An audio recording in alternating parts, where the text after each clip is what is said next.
Pemirsa, terima kasih Anda masih di One on One bersama dengan saya Camar Haenda, dan Bu Rita tadi sudah menjelaskan di segmen sebelumnya mengenai potensi bencana di Pulau Jawa ya terutama. Nah, Bu Rita, salah satu yang menjadi perbincangan masyarakat juga adalah potensi tsunami di Selat Sunda dan juga Kepulauan Mentawai, atau kita bisa sebut adanya potensi megatrust ya, gempa megatrust. Itu sebetulnya seperti apa, Bu? Mungkin ada beberapa masyarakat awam yang belum tahu tentang megatrust. Jadi megatrust yang dikhawatirkan itu adalah gempa bumi yang terjadi akibat menumbuknya lempeng Samudra Hindia, menumbuk dan menunjam masuk di lempeng benua Eurasia atau benua Asia. Ya. Nah, zona masuk menunjam ini, jadi dari Samudra Hindia masuk menunjam di bawah benua Asia, ini ada zona yang perpotongan. Perpotongan. Lempeng. Jadi perpotongan dua lempeng. Ini kan dua lempeng ini. Ada zona perpotongan ya. Di zona perpotongan ini maka akan terjadi, karena ini didesak masuk. Ada gelombang. Enggak, bagian yang terdesak ini akan retak-retak. Dan patah. Jadi patahnya itu klek ke atas, trust. Jadi trust itu artinya patahan naik. Kenapa terjadi? Karena ada zona menumbuk ke bawah, yang ini kan melawan, menahan. Ini akan tergerak ke atas, bagian ujungnya. Jadi ketika masuk ada daya tolak ke atas. Ada tolak ke atas. Nah, trust itu adalah patah naik ke atas. Nah, mega itu artinya besar. Kenapa mega? Karena panjangnya zona tumbukan ini ribuan kilometer. Jadi kalau terjadi patahan, panjangnya bisa puluhan hingga ratusan kilometer. Jadi itu panjang ataupun luasannya yang zona bagian yang patah itu bisa sangat luas, mega. Jadi tidak hanya 5 kali 4 meter, enggak. Tapi sekian ratus meter, skala yang besar begitu, Bu. Sekali sekian ratus meter.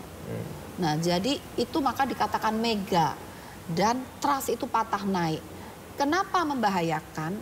Karena geometri yang patah itu bisa ribuan meter persegi ya, atau ratusan ribu meter persegi. Energi yang terlepas dari zona itu juga akan kuat. Kalau yang patah cuma 10 kali 100 meter, ya kekuatannya kan yang lepas juga. Karena di dalam batuan yang patah itu tersimpan energi. Energi akibat desakan dari Samudra Hindia yang dilawan. Jadi mereka berdua tuh saling melawan gitu loh. Ini menusuk masuk, ya menunjam masuk, ini melawan, menghalangi. Maka ada akumulasi energi di zona itu. Dan zona yang akan patah itu sudah diperhitungkan oleh para pakar gempa sekian kilometer atau sekian ratus meter. Sehingga magnitudo atau energi yang dilepaskan tentunya akan mega. Itu setara dengan magnitudo 8,5 sampai bisa 9 atau bahkan 9,1 gitu. Itu namanya, sehingga dampak lanjutnya kalau energi yang terlepas begitu besar, maka guncangannya itu akan terasa kuat. Dan kalau guncangan tanah itu kuat, bangunan-bangunan yang tidak disiapkan untuk menghadapi guncangan kuat, itu akan rusak. Ambruk ya. Bisa ambruk ya, tergantung standar bangunannya. Kemudian dampak lanjutnya, ini tadi kan perlawanan ini mengakibatkan patah naik nih. Patah naik ada di dasar laut pada kedalaman katakan 3.000 sampai 5.000 meter ya. Kan berarti tubuh airnya kan ribuan meter, bayangin. Dan kalau bawahnya melawan ke atas, cetak gitu ya. Ini tubuh ini kan akan tersentak ke atas. Tersentak ke atas, maka muncul gelombang di atas. Naik gitu, kemudian karena gravitasi terhempas.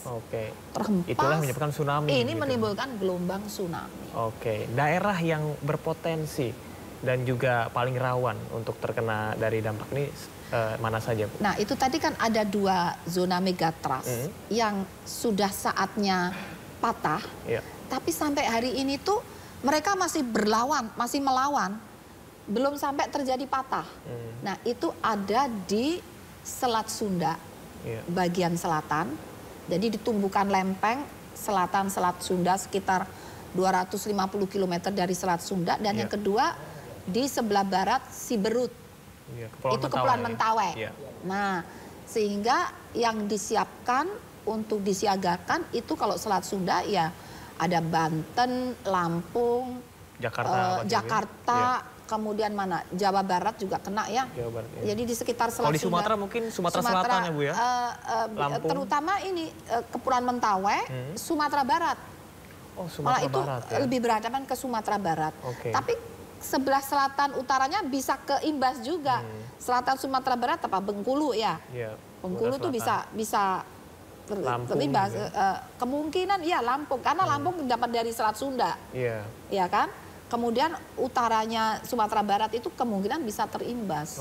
Ini BMKG juga memprediksi akan terjadi kerusakan sedang hingga dengan berat. Ini apakah betul dengan adanya megatrust tersebut? Jadi cara kami memperkirakan ya, memperkirakan itu melakukan pemodelan gempa dan tsunami. Jadi kita skenario, dengan skenario ya. Skenario gempa kekuatannya 8,7 ya, dimodelkan, maka itu kerusakannya kira-kira itu tadi intensitas guncangannya 7-8. Itu dengan rusak sedang hingga berat.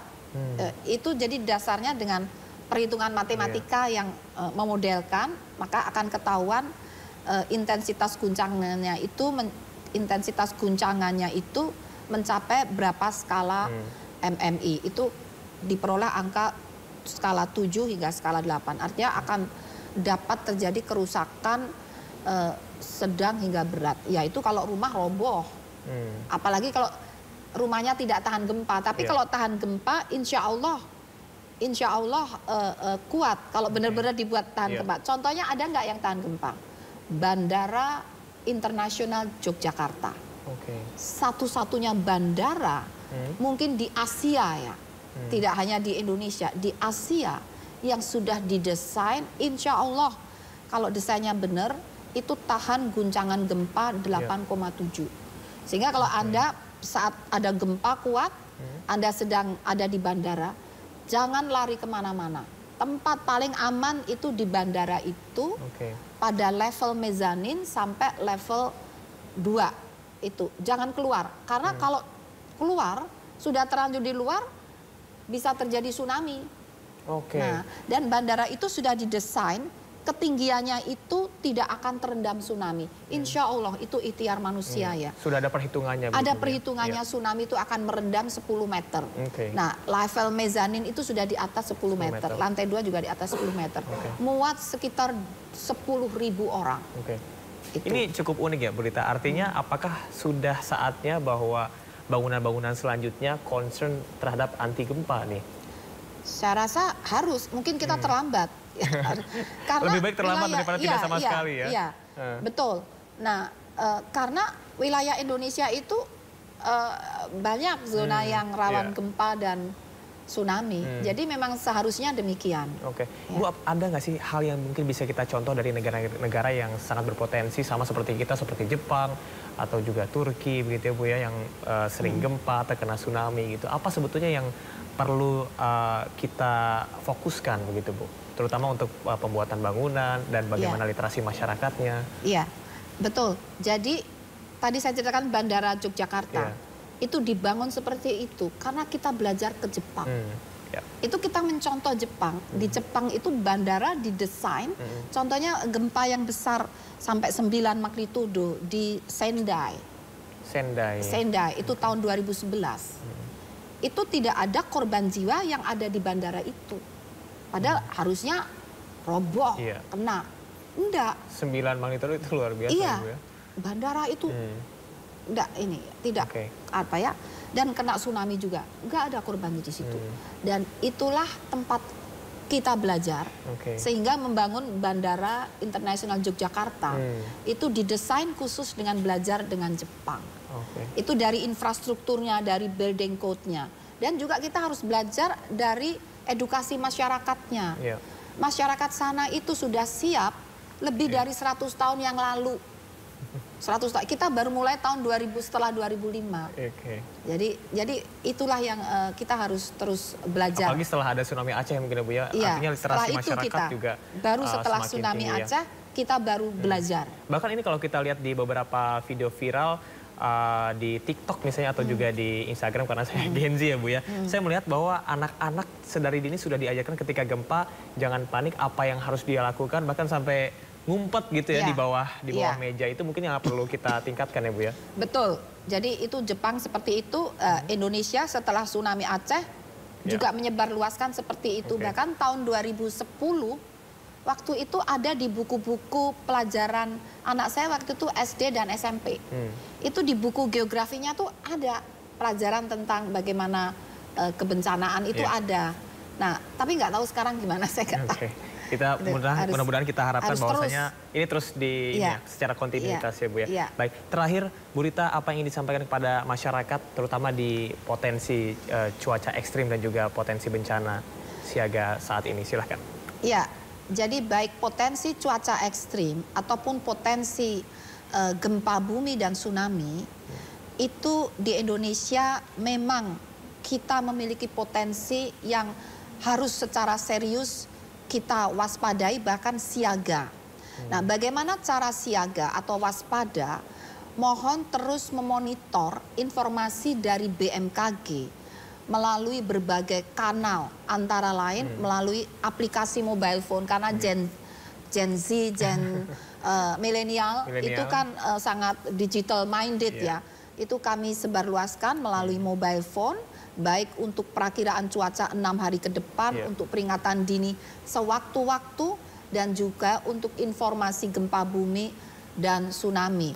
Sehingga jangan panik, semua bisa direncanakan melalui informasi tersebut ya. Dan selalu siaga, itu siapkan tas siaga bencana ya, terutama yang di daerah-daerah rawan hujan, rawan longsor ya, kemudian rawan gempa dan tsunami. Demikian. Baik, ini saya juga kalau lihat TikTok, salah satu TikTok dari BMKG biasanya video-videonya suka muncul di beranda saya ya Bu ya. Jadi memang tidak ada lagi alasan untuk tidak update ya informasi dari BMKG. Terima kasih Ibu Mas Dwi Korita Karnawati atas informasinya. Jangan sampai kapok lagi kalau kita main-main ke sini ya Bu ya. Kami sangat senang karena membantu kami untuk meliterasi masyarakat. Dan mengedukasi masyarakat. Ya. Dan pemirsa, itu tadi perbincangan kami bersama dengan Ibu Dwi Korita Karnawati, Kepala BMKG, dan kita harapkan bahwasanya mitigasi bencana perlu dilakukan dan jangan lupa untuk update terus informasi dari BMKG di berbagai media dan juga kanal yang dimiliki.